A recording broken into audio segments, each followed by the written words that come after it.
Hello friends, welcome to CC uploads. இன்றைக்கி நம்ம என்ன வீடியோ பார்க்க போகிறோம்னா ஒரு அவேர்னஸ் வீடியோ. பிசிஓடி பற்றி தாங்க பார்க்க போகிறோம். எனக்குமே பிசிஓடி இருந்திருக்கு. நான் பிசிஓடிலேருந்து இப்போ ரெக்கவர் ஆகிட்டேன். நான் இப்போ ரொம்ப நல்லா இருக்கேன். ஃபஸ்ட்டு இந்த பிசிஓடி எதனால் எனக்கு வந்துச்சு, இந்த பிசிஓடியிலேருந்து எனக்கு என்னென்ன சிம்டம்ஸ் காட்டுச்சு, அதுலேருந்து நான் எப்படி வெளியே வந்தேன், அதெல்லாம் பற்றி இந்த வீடியோவில் பார்க்க போகிறோம். உங்களுக்கு எவ்வளோ தூரம் எவ்வளோ பெரிய பிசிஓடியாக இருந்தாலுமே கண்டிப்பாக குணப்படுத்திடலாம். ஒரு நம்பிக்கையோடு இந்த வீடியோ முழுசாக பாருங்கள். ஃபஸ்ட்டு எனக்கு நிறைய சிம்டம்ஸ் காட்டுச்சு. ஆனால் அதை நான் எந்த ஒரு பெரிய விஷயமாகவே எடுத்துக்கல. எனக்கு ஏஜென்ட் பண்ண நாள்லேருந்து இப்போ வரைக்குமே இர்ரெகுலர் பீரியட் தான் இருக்கும். அதுவுமே நான் பெருசாக எடுத்துக்கல. ஆனால் போன வருஷம் எனக்கு மார்ச் மந்த்லேருந்து எனக்கு 3 மாதம், மார்ச் ஏப்ரல் மே 3 மாதமும் 90 நாளும் எனக்கு பீரியட்ஸ் வந்துகிட்டே இருந்தது. நிற்காமல் ஒரு நாள் கூட நிற்காமல் பீரியட்ஸ் வந்துகிட்டே இருந்தது. அதுவும் கிளாத்தாக கட்டியாக பெயினோடு வர ஆரம்பிச்சது.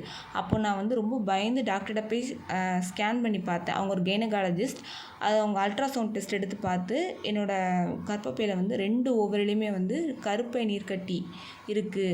2மே நீர்க்கட்டி ரொம்ப பெரிய ஸ்டேஜில், சிவியர் ஸ்டேஜில் இருக்குதுன்னு சொன்னாங்க. நான் ரொம்பவே பயந்துட்டேன்.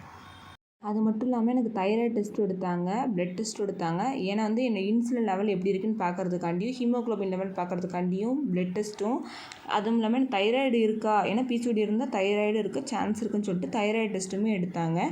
அதுக்கப்புறம் நிறைய டேப்லெட்ஸ் எழுதி தந்தாங்க. எனக்கு தைராய்டும் இல்லை, சுகரும் இல்லை, மித்த எல்லாமே எனக்கு கண்ட்ரோலாக தான் இருக்குது. ஆனால் பிசிஓடி மட்டும் ரொம்ப ஹையாக இருக்குன்னு சொன்னாங்க. எனக்கு அதுக்காண்டி இந்த டேப்லெட்ஸ், அதாவது இன்சுலின் டேப்லெட் எழுதி தந்தாங்க. இன்சுலின் டேப்லெட் எதுக்குடா எழுதி தராங்கன்னு சொல்லிட்டு நான் நிறைய நெட்டில் சர்ச் பண்ணேன். அதுவும் இல்லாமல் இந்த டேப்லெட் சாப்பிட்டு எனக்கு ஒபிசிட்டியாகவும் ஆக ஆரம்பிச்சிது.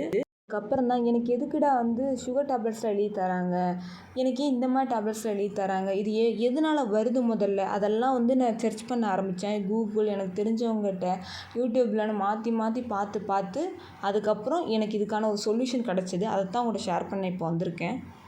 What is PCOD?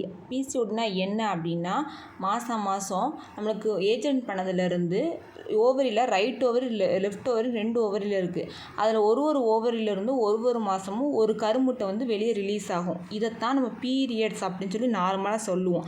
இந்த கருமுட்டை வெளியே வராமல் அந்த ஓவரிலேயே அங்கேயே தங்கி பெருசாக வளர ஆரம்பிக்கும். கொஞ்சம் கொஞ்சமாக நம்ம உடம்புல நியூட்ரியன்ஸ்லாம் எடுத்து அதே ஃபீட் பண்ணி பெருசாக வளர ஆரம்பிக்கும்.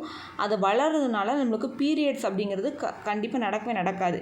அந்த பீரியட்ஸ்ன்றது ரொம்ப லேட் ஆகும், இன்னும் ரொம்ப டிலே ஆகும். இதனால் இர்ரெகுலர் பீரியட்ஸ் நம்மளுக்கு பிசிஓடி வர கண்டிப்பாக சான்ஸ் இருக்குது. இந்த பிசிஓடிக்கான கேசஸ் எப்படின்னா, ஃபஸ்ட்டு இர்ரெகுலர் பீரியட்ஸ் இருக்கும், அதுக்கப்புறம் ஹேர் ஃபால் இருக்கும், ஹேர் பால்னஸ் வரும், ஒபிசிட்டி, அதுக்கப்புறம் ஃபேஷியல் ஹேர் க்ரோத் வளர ஆரம்பிக்கும், and 5th stress and depression இருக்கும், 6th நம்மளுக்கு அப்டமன் ப்ளோட்டிங் இருக்கும்.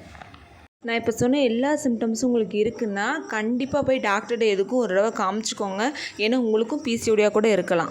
ஃபஸ்ட்டு அந்த டாக்டர் சொல்கிறது நீ அதை பண்ணுமா, இதை பண்ணுமா, அதை செய்யுமா, இதை செய்யுமா, இதெல்லாம் பெரிய விஷயம் அப்படி இப்படிலாம் சொல்லுவாங்க. சரிங்களா? முதல்ல எதை பற்றியும் ஒரி பண்ணிக்கிடாதீங்க.